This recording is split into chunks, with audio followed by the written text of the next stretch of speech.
Chapter break. Short literary escapes. Classic audio pills for your commute, bedtime unwind, or a break anytime. At Chapter Break, we carefully select and curate iconic passages from classic novels, scenes that are powerful, memorable, reflective, and a joy to listen to. Whether it's a timeless first chapter, a dramatic turning point, or a magical moment, each episode offers you the essence of great literature, one short escape at a time. This chapter break is Anna Karenina by Leo Tolstoy, 1878. Chapters 22 and 23. The Grand Ball. Among the music and dancing, the tragedy quietly begins. A brief introduction. Tolstoy's Anna Karenina is a profound story of love, society, and fate. A novel where passion and duty collide under the glittering surface of Russian aristocracy. In these chapters, we enter one of the most unforgettable scenes in literature, the Grand Ball in St. Petersburg. Anna arrives like a vision, elegant, serene, and captivating. And from the moment she steps into the ballroom, all eyes turn toward her. Vronsky is irresistibly drawn to her, abandoning Kitty and the expectations placed upon him. As Anna and Vronsky dance, the room seems to fall away. A moment of silent recognition, dangerous and undeniable. This is where everything begins. A single dance, a glance too long, and the delicate world of propriety starts to tremble. Now let's open the page together, settle in and enjoy Tolstoy's masterful depiction of beauty, desire, and the quiet beginning of destiny. Your chapter break begins now.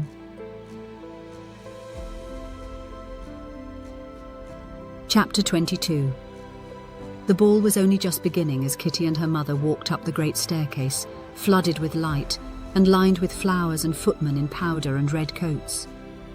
From the rooms came a constant steady hum as from a hive and the rustle of movement. And while on the landing between trees they gave last touches to their hair and dresses before the mirror, they heard from the ballroom the careful, distinct notes of the fiddles of the orchestra beginning the first waltz. A little old man in civilian dress, arranging his grey curls before another mirror and diffusing an odour of scent, stumbled against them on the stairs and stood aside, evidently admiring Kitty, whom he did not know. A beardless youth, one of those society youths whom the old Prince Shtcherbatsky called young bucks, in an exceedingly open waistcoat, straightening his white tie as he went, bowed to them, and after running by, came back to ask Kitty for a quadrille. As the first quadrille had already been given to Vronsky, she had to promise this youth the second. An officer buttoning his glove stood aside in the doorway and, stroking his moustache, admired rosy Kitty. Although her dress, her coiffure, and all the preparations for the ball had cost Kitty great trouble and consideration, at this moment she walked into the ballroom in her elaborate tulle dress over a pink slip as easily and simply as though all the rosettes and lace, all the minute details of her attire, had not cost her or her family a moment's attention, as though she had been born in that tulle and lace, with her hair done up high on her head, and a rose and 2 leaves on the top of it. When, just before entering the ballroom, the princess, her mother, tried to turn right side out of the ribbon of her sash, Kitty had drawn back a little. She felt that everything must be right of itself, and graceful, and nothing could need setting straight. It was one of Kitty's best days. Her dress was not uncomfortable anywhere, her lace bertha did not droop anywhere, her rosettes were not crushed nor torn off, her pink slippers with high hollowed-out heels did not pinch, but gladdened her feet, and the thick rolls of fair chignon kept up on her head as if they were her own hair. All the 3 buttons buttoned up without tearing on the long glove that covered her hand without concealing its lines. The black velvet of her locket nestled with special softness round her neck. That velvet was delicious. At home, looking at her neck in the looking-glass, Kitty had felt that that velvet was speaking.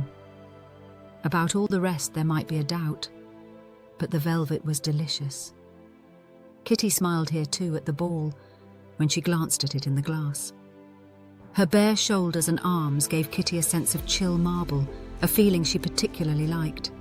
Her eyes sparkled, and her rosy lips could not keep from smiling from the consciousness of her own attractiveness. She had scarcely entered the ballroom and reached the throng of ladies, all tulle, ribbons, lace and flowers, waiting to be asked to dance. Kitty was never one of that throng. When she was asked for a waltz, and asked by the best partner, the first star in the hierarchy of the ballroom, a renowned director of dances, a married man, handsome and well-built, Yegorushka Korsunsky. He had only just left the Countess Bonina, with whom he had danced the first half of the waltz, and scanning his kingdom, that is to say, a few couples who had started dancing, he caught sight of Kitty, entering, and flew up to her with that peculiar easy amble which is confined to directors of balls. Without even asking her if she cared to dance, he put out his arm to encircle her slender waist. She looked round for someone to give her fan to, and their hostess, smiling to her, took it. "How nice you've come in good time," he said to her, embracing her waist. "Such a bad habit to be late." Bending her left hand, she laid it on his shoulder, and her little feet in their pink slippers began swiftly, lightly, and rhythmically moving over the slippery floor in time to the music. "It's a rest to waltz with you," he said to her as they fell into the first slow steps of the waltz. "It's exquisite, such lightness, precision." He said to her the same thing he said to almost all his partners whom he knew well. She smiled at his praise and continued to look about the room over his shoulder. She was not like a girl at her first ball, for whom all faces in the ballroom melt into one vision of fairyland. And she was not a girl who had gone the stale round of balls till every face in the ballroom was familiar and tiresome. But she was in the middle stage between these two. She was excited, and at the same time she had sufficient self-possession to be able to observe. In the left corner of the ballroom she saw the cream of society gathered together. There, incredibly naked, was the beauty Lydie, Korsunsky's wife. There was the lady of the house. There shone the bald head of Krivin, always to be found where the best people were. In that direction gazed the young men, not venturing to approach. There too she descried Stiva, and there she saw the exquisite figure and head of Anna in a black velvet gown, and he was there. Kitty had not seen him since the evening she refused Levin. With her long-sighted eyes she knew him at once, and was even aware that he was looking at her.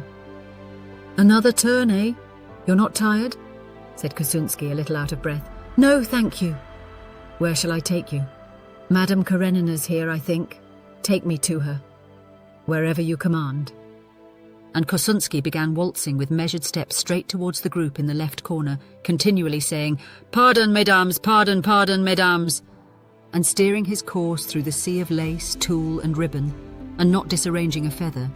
He turned his partner sharply round, so that her slim ankles in light transparent stockings were exposed to view, and her train floated out in fan shape and covered Krivin's knees.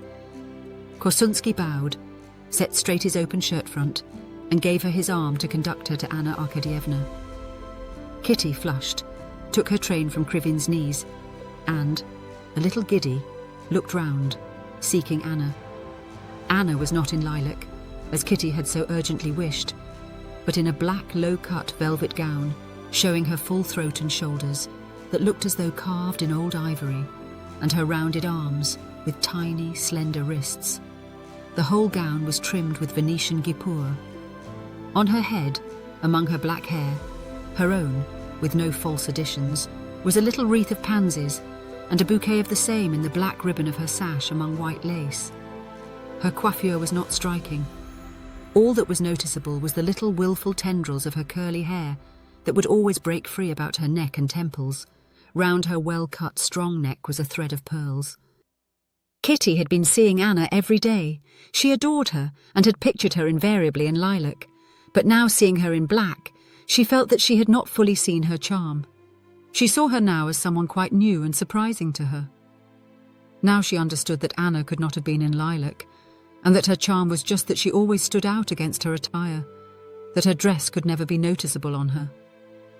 And her black dress, with its sumptuous lace, was not noticeable on her. It was only the frame, and all that was seen was she, simple, natural, elegant, and at the same time gay and eager. She was standing holding herself, as always, very erect, and when Kitty drew near the group, she was speaking to the master of the house, her head slightly turned towards him. "No, I don't throw stones," she was saying in answer to something.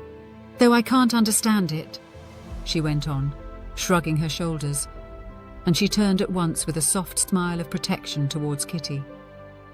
With a flying feminine glance, she scanned her attire and made a movement of her head, hardly perceptible but understood by Kitty, signifying approval of her dress and her looks.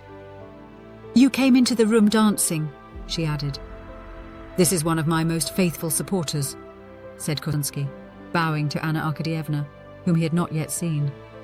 "The princess helps to make balls happy and successful. Anna Arkadyevna, a waltz?" he said, bending down to her. "Why, have you met?" inquired their host. "Is there anyone we have not met? My wife and I are like white wolves. Everyone knows us," answered Kosunsky. "A waltz, Anna Arkadyevna?" "I don't dance when it's possible not to dance," she said. "But tonight it's impossible," answered Kosunsky. At that instant, Vronsky came up. "Well, since it's impossible tonight, let us start," she said, not noticing Vronsky's bow, and she hastily put her hand on Kosunsky's shoulder. "What is she vexed with him about?" thought Kitty, discerning that Anna had intentionally not responded to Vronsky's bow. Vronsky went up to Kitty, reminding her of the first quadrille and expressing his regret that he had not seen her all this time. Kitty gazed in admiration at Anna waltzing and listened to him.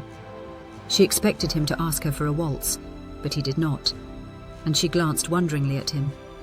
He flushed slightly and hurriedly asked her to waltz, but he had only just put his arm round her waist and taken the first step when the music suddenly stopped. Kitty looked into his face, which was so close to her own, and long afterwards, for several years after, that look, full of love, to which he made no response, cut her to the heart with an agony of shame. "Pardon, pardon, waltz, waltz!" shouted Kosunsky from the other side of the room, and seizing the first young lady he came across, he began dancing himself.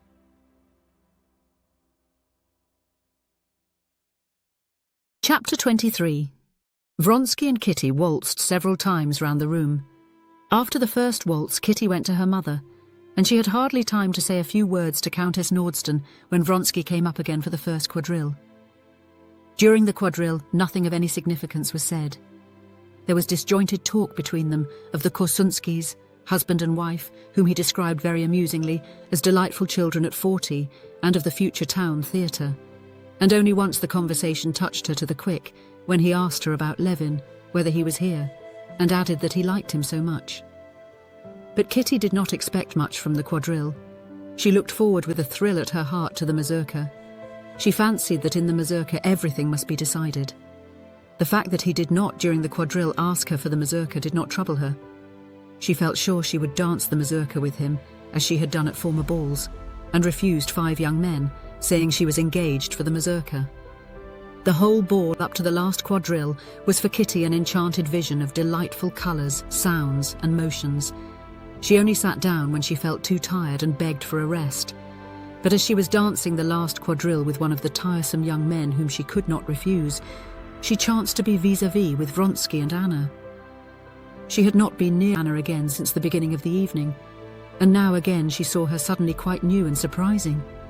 She saw in her the signs of that excitement of success she knew so well in herself. She saw that she was intoxicated with the delighted admiration she was exciting. She knew that feeling and knew its signs, and saw them in Anna. Saw the quivering, flashing light in her eyes, and the smile of happiness and excitement unconsciously playing on her lips, and the deliberate grace, precision, and lightness of her movements. Who? She asked herself. All or one? And not assisting the harassed young man she was dancing with in the conversation, the thread of which he had lost and could not pick up again, she obeyed with external liveliness the peremptory shouts of Korsunsky, starting them all into the Grande Ronde and then into the Chaîne, and at the same time she kept watch with a growing pang at her heart. No, it's not the admiration of the crowd has intoxicated her, but the adoration of one. And that one? Can it be he?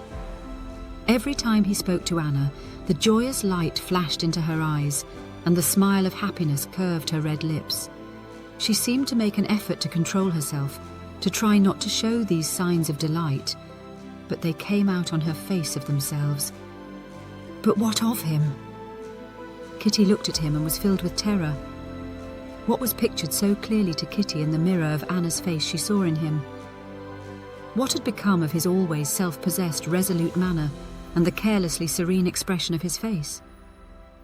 Now every time he turned to her, he bent his head as though he would have fallen at her feet, and in his eyes there was nothing but humble submission and dread. "I would not offend you," his eyes seemed every time to be saying, "but I want to save myself, and I don't know how." On his face was a look such as Kitty had never seen before. They were speaking of common acquaintances, keeping up the most trivial conversation, but to Kitty it seemed that every word they said was determining their fate and hers.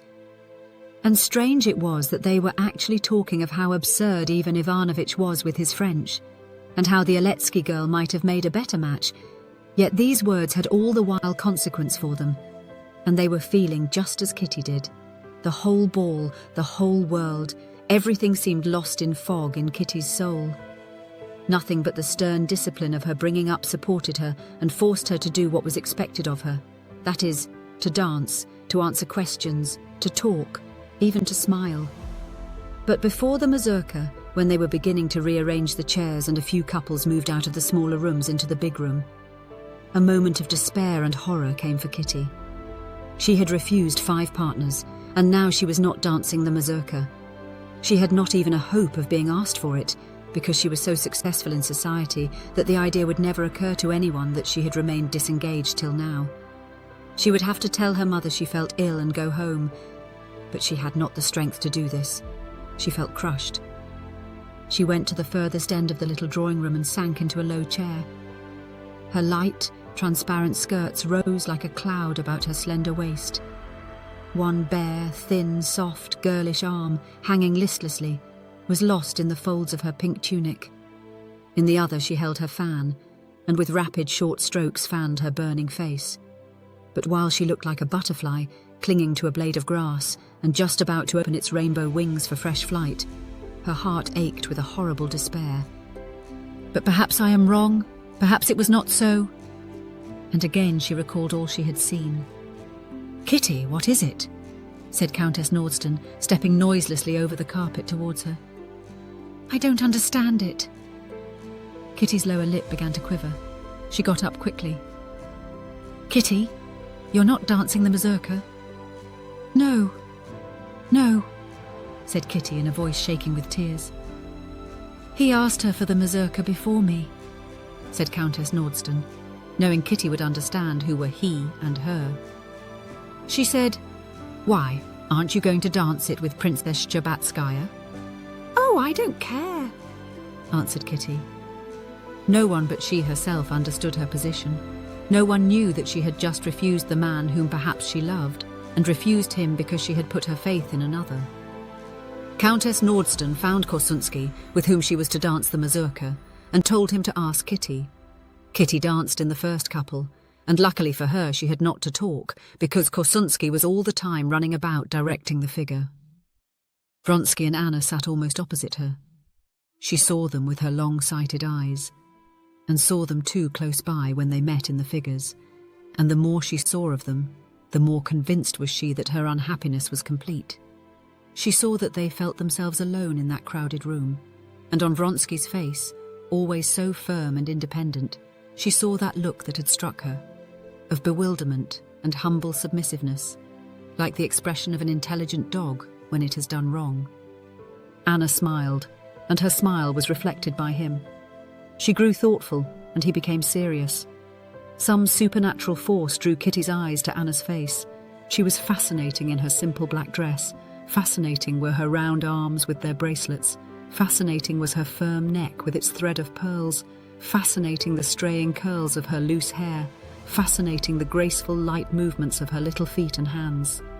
Fascinating was that lovely face in its eagerness, but there was something terrible and cruel in her fascination. Kitty admired her more than ever, and more acute was her suffering. Kitty felt overwhelmed, and her face showed it. When Vronsky saw her, coming across her in the mazurka, he did not at once recognize her. She was so changed. "Delightful ball," he said to her, for the sake of saying something. "Yes," she answered. In the middle of the mazurka, repeating a complicated figure, newly invented by Kosunsky, Anna came forward into the center of the circle, chose 2 gentlemen, and summoned a lady and Kitty. Kitty gazed at her in dismay as she went up. Anna looked at her with drooping eyelids and smiled, pressing her hand. But noticing that Kitty only responded to her smile by a look of despair and amazement, she turned away from her and began gaily talking to the other lady. "Yes, there is something uncanny, devilish, and fascinating in her," Kitty said to herself. Anna did not mean to stay to supper, but the master of the house began to press her to do so. "Nonsense, Anna Arkadyevna," said Kosunsky, drawing her bare arm under the sleeve of his dress coat. "I've such an idea for a cotillion, un bijou." And he moved gradually on, trying to draw her along with him. Their host smiled approvingly.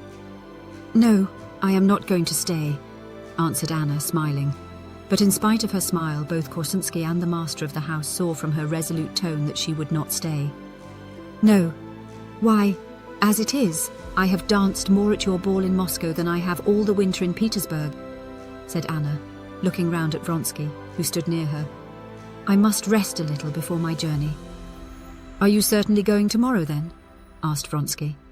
"Yes, I suppose so," answered Anna, as it were wondering at the boldness of his question, but the irrepressible, quivering brilliance of her eyes and her smile set him on fire as she said it.